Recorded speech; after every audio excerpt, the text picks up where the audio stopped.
विषय हा महाराष्ट्राच्या कायदा सुव्यवस्थेसंदर्भातला एक महत्त्वाचा विषय. गेल्या अनेक वर्षापासून बीडमध्ये कायद्याचं राज्य नव्हतं. एक व्यक्ती सांगेल तोच कायदा, तेच प्रशासन आणि तोच न्याय. बीड जिल्ह्यानं अनेक खून पाहिले, बीड जिल्ह्यानं अनेक खून पचवले, पण संतोष देशमुखच्या खुनानंतर जी वाचा फुटली आधीच्या खुनांना आणि गुन्ह्यांना, त्याच्यामुळे महाराष्ट्र अस्वस्थ झाला आणि सरकारलाही अखेर हालचाल करावी लागली. सरकार हादरलं का? सरकारला सुद्धा असे खून पचवायची सवय आपल्या. ज्या प्रकारची चित्र आणि व्हिडिओ आम्ही गेल्या सत्ता आल्यापासून पाहिली, बीडचे आका, सध्याचे मुख्यमंत्री, दोन उपमुख्यमंत्री यांच्याबरोबरची चित्र, त्यांचा वावर, एकमेकांशी असलेला संवाद, त्याच्यामुळे अर्थात लोकांच्या मनामध्ये शंका येऊ शकतात की खरोखर न्याय मिळेल का, खरा तपास होईल का. देवेंद्र फडणवीस हे फक्त बोलतायत की कोणालाही सोडणार नाही, पण आतापर्यंत देवेंद्र फडणवीस यांनी किती जणांना कसं सोडलंय आणि कसं अडकवलंय याचीच एक SIT नेमली पाहिजे. गेल्या काही काळामध्ये माननीय देवेंद्र फडणवीस, आय रिपीट, यांनी किती जणांना सोडलंय, किती जणांच्या रक्ताचे डाग धुवून त्यांना आपल्या सरकारमध्ये घेतलेलं आहे, किती जणांच्या आक्रोश आणि किंकाळ्या दाबल्यात आणि किती जणांना अडकवलंय. त्या संदर्भात एक SIT त्यांनी स्वतः स्थापन केली आणि स्वतःच त्यांनी रिपोर्ट घ्यायला पाहिजे. पण मला आता कोणीतरी सांगितलं की ते फार गंभीर आहेत बीडच्या प्रकरणामध्ये, असं दिसत आहे. कारण शेवटी ही महाराष्ट्र राज्याची बदनामी म्हणजे महाराष्ट्राच्या मुख्यमंत्र्याची बदनामी. एक वाल्मिक कराडला अटक केली, पण बीडमध्ये हा खटला बीडमध्ये चालू नये अशी माझी मागणी. जसं शहाबुद्दीन का केस और भी ऐसे बहुत से केसेस, अशा अनेक केसेस असतात की ज्या त्या राज्याच्या बाहेर चालवल्या जातात. हा इतका गंभीर विषय आहे, हा खटला बीड जिल्ह्याच्या बाहेरच चालला पाहिजे. पण अर्थात सरकार त्यांचं आहे, गृहमंत्री त्यांचा आहे, त्याच्यामुळे महाराष्ट्रात इतरत्र जरी हा खटला चालला तरी न्याय मिळण्याची शक्यता नाही. तरी मी असं मानतो की प्रकरण न्यायप्रविष्ट आहे. आपण मुख्यमंत्र्यांवर सध्या विश्वास ठेवला पाहिजे. आणि या राज्याला जो कलंक लागलेला आहे, आतापर्यंत आम्हाला बिल क्लिंटन माहीत होतं, आता बीड क्लिंटन आलेलं आहे, बरं का. त्याच पद्धतीने ज्या पद्धतीनं बिल क्लिंटनचे प्रकरण येत होती तसे त्या बीड क्लिंटनची यायला लागलेली आहे. देवेंद्रजींना हे सगळं माहिती आहे. त्यांनी या राज्याचा कलंक धुवून काढण्यासाठी आणि मुख्यमंत्री म्हणून जबाबदारीनं आपण काम करतोय दाखवून देण्यासाठी त्यांनी सत्य आणि न्याय याची बाजू घेतली पाहिजे. गुन्हेगार आरोपी किती मोठा असो, त्यांचा मित्र असो, त्यांच्या मंत्रिमंडळात असो, त्याचा विचार न करता त्यांनी न्याय दिला पाहिजे. तुम्ही म्हणाला होता की बीड आणि परभणी या दोन्ही ठिकाणी उद्धव ठाकरे नव्या वर्षात जातील. आतापर्यंत काही ठरलं आहे का? उद्धव ठाकरेंचा कधी दौरा असेल? आम्ही वाट पाहत होतो की मुख्यमंत्री नक्की कोणती पावलं टाकतायत. बीडच्या संदर्भात एक अटक झाली, परभणी संदर्भात खऱ्या अटका व्हायच्या आहेत. शिवसेना आणि माननीय उद्धव ठाकरे साहेब या दोन्ही घटनांविषयी अत्यंत गांभीर्यानं आमच्याशी चर्चा करतायत, सातत्यानं दोन्ही जिल्ह्यात संपर्क ठेवून आहेत. राजकीय वळण त्याला मिळू नये. अनेक जणांनी तिथे राजकीय यात्रा केली आहे, खरं आहे. शिवसेना त्यापैकी नाही. दोन निरपराध जीव मुकलेले आहेत बीड आणि परभणीत, आणि अशा प्रकारे अनेक जणांना तिथे प्राण गमवावे लागले आहेत बीडमध्ये. तपासाला आत्ता सुरुवात झालेली आहे. त्याच्या संदर्भात आम्ही हा निर्णय घेतला की तपासाला एक दिशा आणि गती मिळू द्या, आणि त्यानंतर आम्ही दुर्दैवी जे मृत आहेत सोमनाथ सूर्यवंशी आणि सरपंच देशमुख यांच्या कुटुंबियाचं आम्ही सांत्वनाला जाऊ.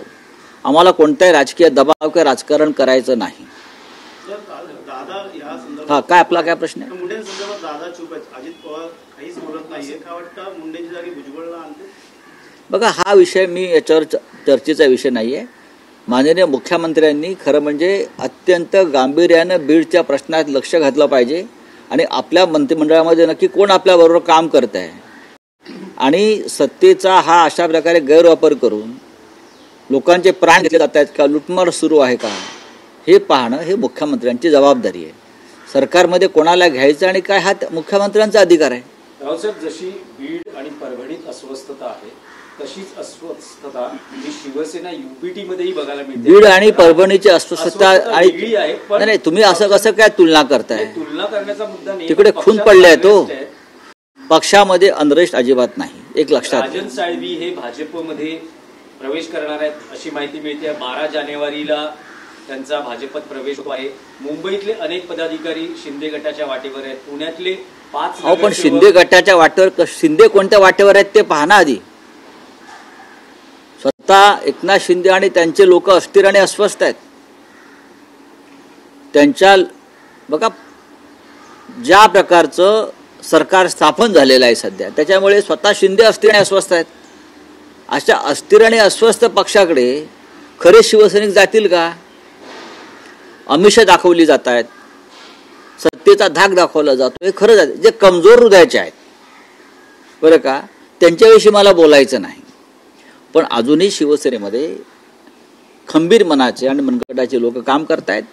नवीन कार्यकर्ते तयार करण्याचा कारखाना शिवसेना आहे. आम्ही तयार करायचे कार्यकर्ते आणि मग भाजपनं घ्यायचे किंवा इतर पक्षांनी घ्यायचे. हा गेल्या 50 वर्षाचा एक ठेकाच आहे. याचा अर्थ काय शिवसेनेची बस रिकामी होत नाही. पुढल्या बसनं उतरलं का मागच्या दारातून लोक परत चढतात आणि आमची बस भरलेलीच आहे. पण राजन साळवींशी काही संपर्क? राजन साळवींशी माझं चर्चा झालेली आहे. नक्कीच पराभवानंतर थोडे ते अस्वस्थ आहेत.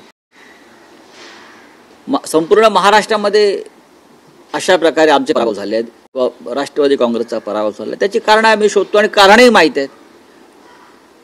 ज्यांना असं वाटतंय की पक्ष सोडल्यामुळे आमचं राजकीय आयुष्य बहरून येईल, पण आज जी आमच्यासारख्यांना किंमत आहे ती ह्याच पक्षानं भरभरून दिल्यामुळे आहे. राजकीय जीवनामध्ये एखादा पराभव वाटायला येतो, तो जर पचवायची हिंमत कोणामध्ये नसेल तर त्याने स्वतःला बाळासाहेब ठाकरेंचा शिवसैनिक मानू नये. हिंदू हृदय सम्राट बाळासाहेब ठाकरेंनी स्वतः असे अनेक जय आणि पराजय पचवलेत. आम्ही त्याचे साक्षीदार आहोत.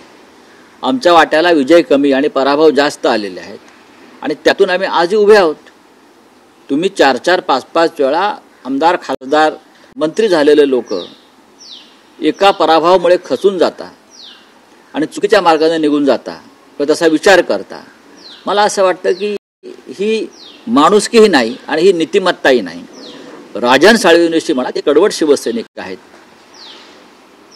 आमदार राहिलेत 3 ते 4 वेळा आणि माझं त्यांचं बोलणं झालं तेव्हा त्यांनी त्यांच्या मनातली खंत नक्की व्यक्त केली. ती स्थानिक पातळीवरची होती. माननीय उद्धव ठाकरे त्यांच्याशी बोलत आहेत. पण हे दिवस जातील, दिवस तसेच राहत नाहीत. मी वारंवार सांगतो आहे की 2026 पर्यंत केंद्रामधलं सरकार राहील की नाही ही शंका माझ्या मनात कायम आहे. मोदी त्यांची टर्म पूर्ण करणार नाहीत आणि ज्या क्षणी मोदी त्यांची टर्म पूर्ण करणार नाहीत त्या क्षणी महाराष्ट्रासह अनेक ठिकाणी उलटापालट होईल. जशी परिस्थिती शिवसेना युबीटी मध्ये आहे तशीच आपल्याला पवार एनसीपी मध्ये बघायला मिळते आहे. तिथल्याही लोकप्रतिनिधींचं, खासदार, आमदारांचं म्हणणं आहे की आपण आता एकत्र अजित पवारांबरोबर गेलं पाहिजे. स्वतः अजित पवारांच्या मातोश्री यांनी काल पंढरपूरमध्ये दर्शन घेतल्यानंतर म्हटलं की दोन्ही पवारांनी एकत्र आलं. बघा, दोन्ही ठाकरेंनी एकत्र यायला पाहिजे, दोन्ही पवारांनी एकत्र यायला पाहिजे. हा, हे फंडे खूप आहेत. मुळात आपण अजित पवार असतील किंवा अन्य कोणी असतील, हे भारतीय जनता पक्षासारख्या महाराष्ट्र आणि देश तोडणाऱ्या प्रवृत्तींच्या बाजूने आपण आहात म्हणून आमचा तुम्हाला विरोध आहे. अजित पवार आमच्याबरोबरच होते ना. आम्ही काय त्यांना आमंत्रण दिलं नव्हतं की आधी तुम्ही जा, कोणाबरोबर फडणवीसांबरोबर जा. हे सगळे लोक अटकांना आणि कारवायांना घाबरून गेले. त्याच्यावरती जर काही आमच्या मातोश्री आशाताई पवार यांच्याकडे जर तोडगा असेल त्यांनी सांगावा की पोरं बाळं घाबरून जात आहेत, अटकेच्या भीतीनं जात आहेत, कारवाईच्या भीतीनं जात आहेत. बाकी काही नाही, विचार काही नाही याच्यामध्ये. भीती संपली का परत येतील. ज्या क्षणी फडणवीसांचं राज्य जाईल, मोदींचं राज्य जाईल, तेव्हा त्यांची भीती संपेल. हिमतीनं उभं राहणारी पिढी आपण उभी केली पाहिजे. या कारवायांना न घाबरणारी, खोट्या कारवायांना न घाबरणारी, मोदी शहांच्या दहशतीला न घाबरणारी, महाराष्ट्रातील कारस्थानांना न घाबरणारी पिढी ज्या क्षणी आम्ही उभी करू शकू त्या दिवशी आमचं राजकारण यशस्वी होईल. मीडियावर एक बातमी आपल्या संदर्भात व्हायरल होतीये. काय हो? सुद्धा काल ती छापली. कुठली फ्री प्रेस? काही कार्यकर्त्यांसोबत कधी वाद झाला. कधी तारीख काय? 26 तारखेला असं सांगितलं. 26 काय? मला कोणते पाठवले 1 तारखेला काहीतरी झालं. मी गेल्या काही दिवसापासून मुंबईच्या बाहेर आज आलेलो आहे आणि अशा कोणत्याही बैठका मातोश्रीवरती होत नाहीत, झालेल्या नाहीत. उद्धव ठाकरे काही लोकांना 1 to 1 भेटत आहेत. बरं का, RSSचा जो IT सेल आहे त्याला काय कामधंदा सध्या उरलेला नाही भाजपचा. मी बात कर रहा हूं.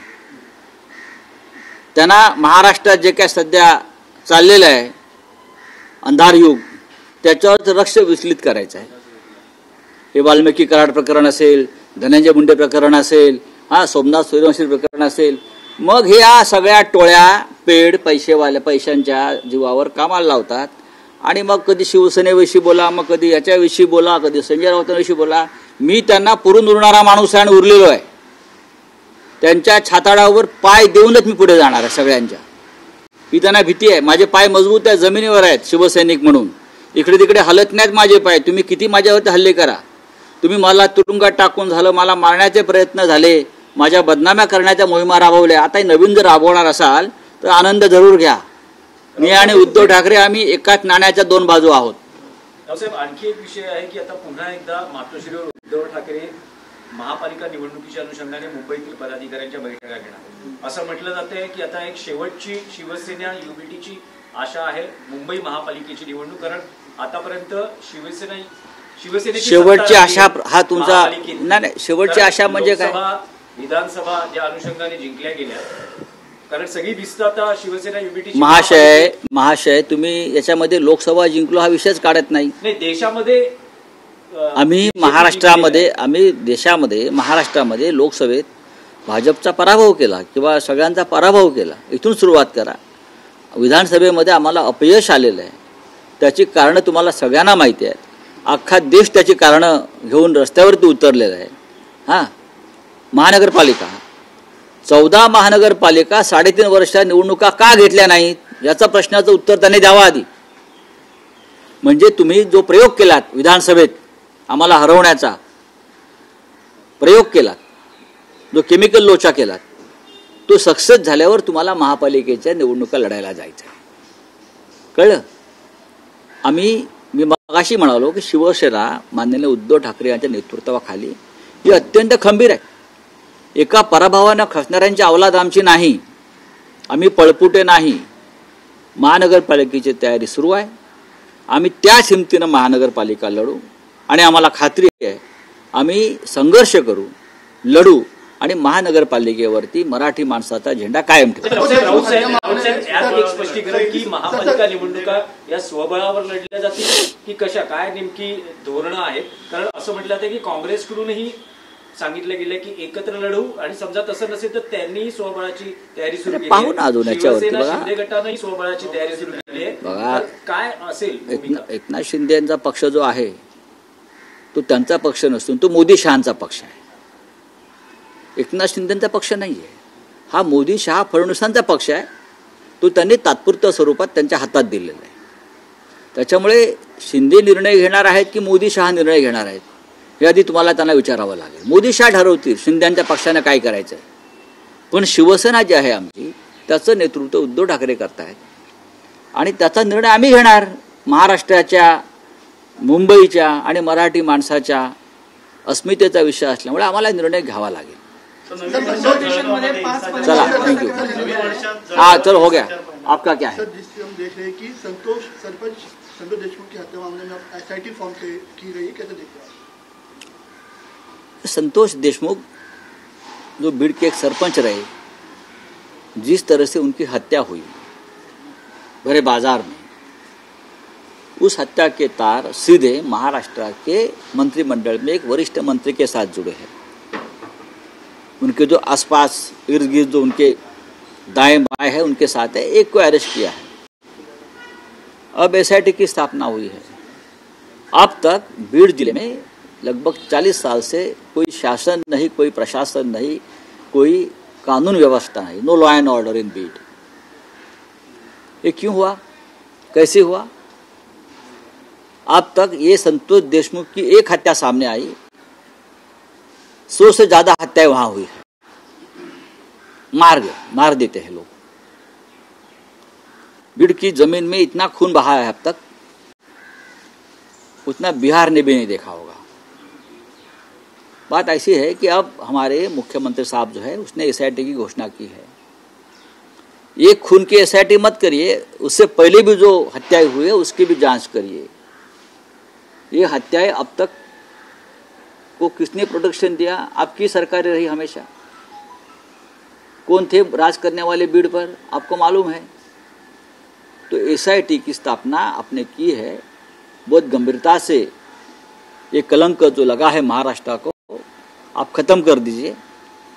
देवेंद्र फडणवीस साहब ने गृह मंत्री होते हुए किसको किसको प्रोटेक्शन दिया है, उससे पहले उसकी भी जांच होनी चाहिए। उसके ऊपर एक अलग से एसआईटी की स्थापना केंद्र की तरफ से होनी चाहिए, समझा? आशा पवार जो है सर, वो कह रहे हैं कि अजित पवार और शरद पवार एक होना चाहिए सारे। आशा ताई पवार जो हमारी अजित दादा की माता जी है, मैं उनको प्रणाम करता हूँ और उनकी जो सोच है उनको भी प्रणाम करता हूँ भाई। लेकिन आपका जो प्यारा बच्चा है वो डर के मारे भाग के गया है बीजेपी के पास। सबसे पहले माता जी ने भगवान के सामने प्रार्थना करनी चाहिए कि मेरे बेटे में लड़ने की हिम्मत दे दो। वो लड़ेगा अन्याय के खिलाफ, ईडी के खिलाफ, बीजेपी के खिलाफ। वो हिम्मत देने की प्रार्थना माता जी ने करनी चाहिए अपने बेटे के लिए। मणिपुर के सीएम उन्होंने सॉरी कहा है। सॉरी किया है तो 19 महीने के बाद उनको पता चला कि महिलाओं उनकी बलात्कार हत्या सड़क पर होती है और उसके लिए मैं जिम्मेदार हूँ। सॉरी से क्या होता है, नुकसान हुआ है तो हो गया। सर 26/11 को जो टॉवर आना उनको इंडिया लाने की प्रक्रिया शुरू हो गई है। अच्छी बात है, आने दो, बहुत सी बातें सामने आ जाएगी। नीरव मोदी कब आएगा, मेहुल भाई कब आएगा, दाऊद को कब लाएंगे, उसके ऊपर भी चर्चा होनी चाहिए। Thank you.